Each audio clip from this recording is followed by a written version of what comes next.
Assalamualaikum Boboto, salam dunia. Saya doakan di hari ini teman-teman semua selalu dikasih kesehatan dan keselamatan dalam menjalani segala aktivitasnya. Amin. Dan saya juga ingin ngucapin hatur nuhun buat teman-teman semua yang sudah subscribe, yang sudah like, yang sering komen juga di channel ini. Mudah-mudahan menjadi amal kebaikan teman-teman semua yang langsung dibalas oleh Allah Subhanahu wa Ta'ala. Amin. Karena menjadikan saya jadi lebih semangat lagi untuk membuat konten tentang Persib Bandung yang positif tentunya. Dan di hari ini karena masih banyak banget pertanyaan dari teman-teman Bobotoh yang kemarin belum sempat dijawab, jadi hari ini saya khususin untuk melanjutkan beberapa pertanyaan dari teman-teman Bobotoh semua. Mudah-mudahan nggak penasaran lagi lah ya nantinya. Dan langsung saja selengkapnya kita bahas di video kali ini. Baik Boboto, langsung aja kita masuk di pertanyaan yang awal. Kang, gimana kabar Jalnando? Nah, ini kemarin mungkin sudah banyak juga yang nanya tentang Jalnando, tapi saya bener-bener lupa gitu, hilap pisan. Punten buat teman-teman Boboto. Dan saya coba jawab hari ini saja. Kabar Jalnando, kabarnya baik, alhamdulillah sudah mulai ikut latihan lagi, walaupun dengan latihan terpisah di pinggir lapangan. Tapi kemarin juga sudah terpantau Jalnando memang sudah membiasakan diri mengenal lapangan lagi dan mulai mulai ya terbiasa dengan fisik yang diberikan oleh tim pelatih walaupun tidak kayak yang lain. Jadi latihannya masih harus terpisah gitu ya. Dan untuk kondisi Jalnando sendiri sampai saat ini memang berbeda dengan David Rumakik yang memang ya masih lebih lebih bagus Jalnando lah kalau misalkan dari segi kondisinya gitu ya, sehingga insya Allah mudah-mudahan musim depan sudah fit kembali dan bisa bergabung dengan tim Persib lagi buat Jalnando. Jadi biar kita doakan biar cepat sembuh lagi lah buat Jalnando. Dan untuk kondisi Jalnando ini pernah saya bahas juga di video sebelumnya sebetulnya dari tahun lalu. Jadi buat teman-teman yang baru bergabung di channel ini mungkin masih terlewat video saya yang dulu, tapi teman-teman bisa nyari atau saya coba kasih sedikit saja untuk ulasannya di sini ya biar tidak penasaran. Nah, di sini untuk kronologinya, jadi yang menariknya adalah Jalnando ini ketika cedera itu pada saat Dewa United menghadapi Persib Bandung dan besok yaitu Persib Bandung akan kembali melawan Dewa United. Jadi pas banget ya saya coba ngabarin Jalnando saat ini. Jadi waktu cedera itu kronologinya Jalnando terkena dislokasi ankle. Jadi menurut data dokter tim Persib terakhir, Jalnando punya satu cedera yaitu dislokasi ankle. Yaitu kalau bahasa sederhananya dislokasi itu pergeseran tulang rawan gitu ya. Jadi ankle-nya agak bergeser. Tidak patah tapi memang bisa nyambung kembali. Nah, untuk lebih jelasnya saya kasih gambaran sedikit, teman-teman bisa lihat di layar belakang saya. Nah, ini saya kasih ilustrasinya saja. Teman-teman bisa lihat 3 gambar ini, yang mana sebelah kiri adalah tulang normal dengan engsel warna hijau masih menyatu. Nah, lalu gambar yang tengah adalah dislokasi sedang yang biasa terjadi kalau terjatuh atau biasanya akibat terbentur benda atau ya tidak terlalu parah lah gitu ya. Lalu terakhir paling kanan adalah diskolasi atau dislokasi yang parah. Biasanya kalau ketabrak kendaraan atau terbentur keras akibat kecelakaan berat atau lainnya. Nah, inilah yang Jalnando ini masuk ke kategori yang paling kanan di ankle-nya. Tapi alhamdulillah masih bisa sembuh dan menyambung kembali tulang ankle-nya. Jadi kalau dislokasi parah ini biasanya penyembuhannya minimal 6 bulan.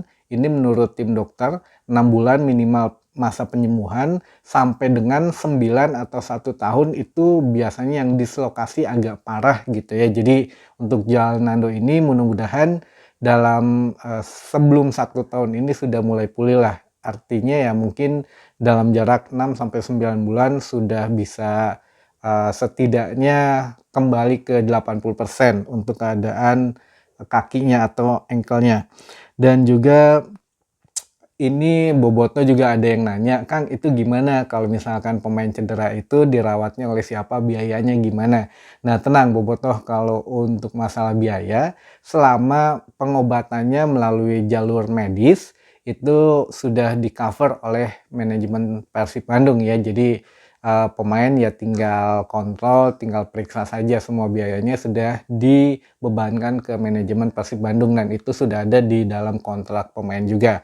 Nah, berbeda kalau ada pertanyaan lagi, memang ada Kang untuk jalur non medis? Ya, jawabannya ada. Jadi kalau jalur non medis itu kan kayak urut tulang atau apa ya, kayak bengkel tulang kan sekarang banyak lah. Atau contoh terakhir kemarin Beckham Putra yang diurut atau kan pernah apa ya, pernah cedera gitu, diurut ke ya ke salah satu bengkel urut lah gitu ya. Nah itu, mengeluarkan biaya pribadi, tapi kalau medis, mau itu yang penting ke dokter gitu ya, secara medis itu bisa di-cover oleh semua, biayanya semua di-cover oleh manajemen Persib Bandung gitu ya teman-teman bobotoh. Jadi jangan khawatir, pemain Persib itu semuanya mendapatkan asuransi. Jadi selama masih jalurnya medis dapat asuransi dan, tidak usah ngeluarin biaya pribadi.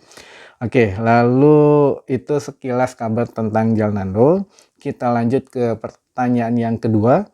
Apakah musim depan Persib jadi merekrut Bang Bes untuk penerjemah Luis Milla?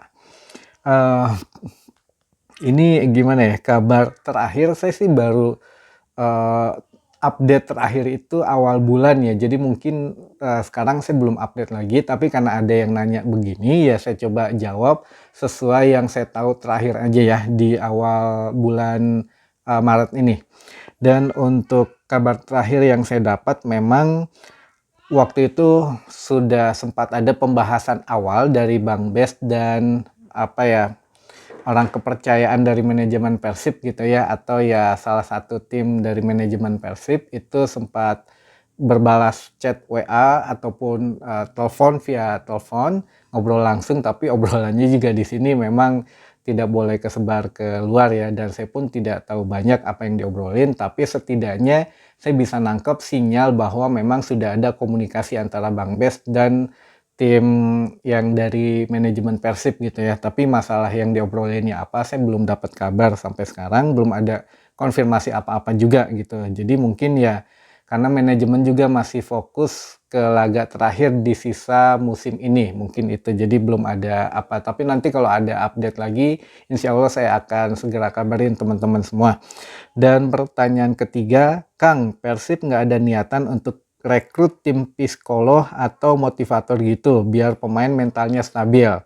Ya, ini sebetulnya kalau motivator dan psikolog itu sudah ada di pelatih ya, di diri seorang pelatih di sini di Luis Milla dan asistennya. Jadi Luis Milla itu sebagai pelatih kepala dan asisten pelatih itu sebetulnya sudah dibekali oleh ilmu-ilmu psikologi dan motivator.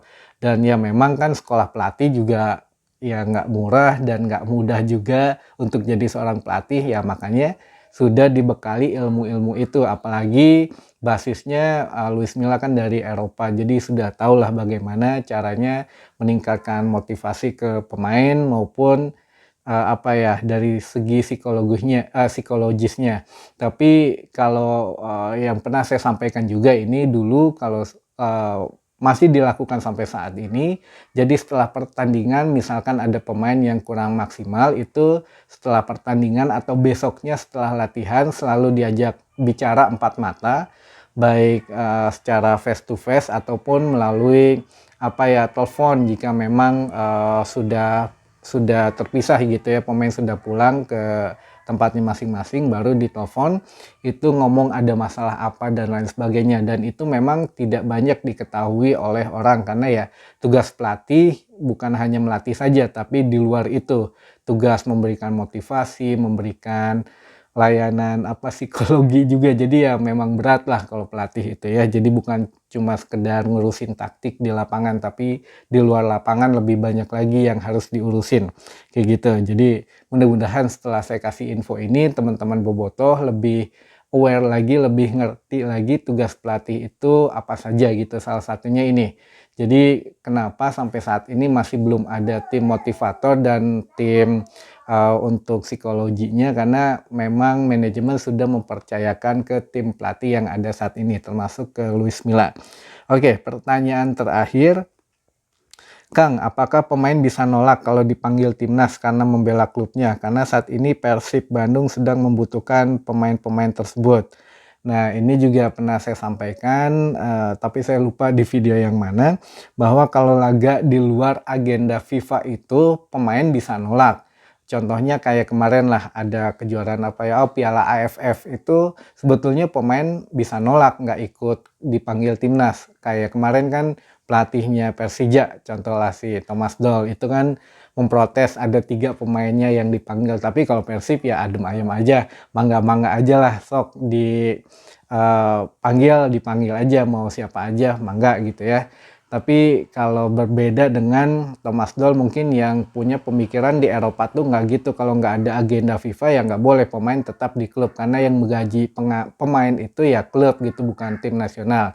Nah, ini juga berbeda kalau besok ajangnya kan FIFA Matchday. Jadi ini adalah ajang uji coba itu yang disediakan memang sudah masuk di FIFA. Jadi bisa memperbaiki peringkat satu negara jika berhasil mengalahkan negara yang di atasnya gitu. Nah, ini kesempatan Indonesia memang untuk menaikkan ranking dunianya di FIFA gitu. Jadi ya tergantung saat ini dispensasi yang diberikan oleh PSSI maupun pelatih Sintayong terhadap beberapa pemain Persib yang dipanggil. Apakah boleh besok menghadapi Dewa dan menghadapi Bayangkara atau tidak, ya kita lihat nantilah, tergantung dari PSSI atau Sintayongnya gitu ya.